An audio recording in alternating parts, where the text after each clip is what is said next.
Rachel. Rachel had a ginger kitten who she called Ginger. Even though her kitten was lazy, she still cherished it and played with it.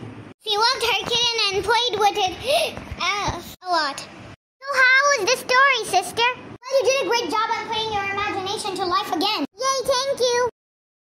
Hey guys, please like, share, and subscribe. It gives me more motivation to create more videos. Thank you very much.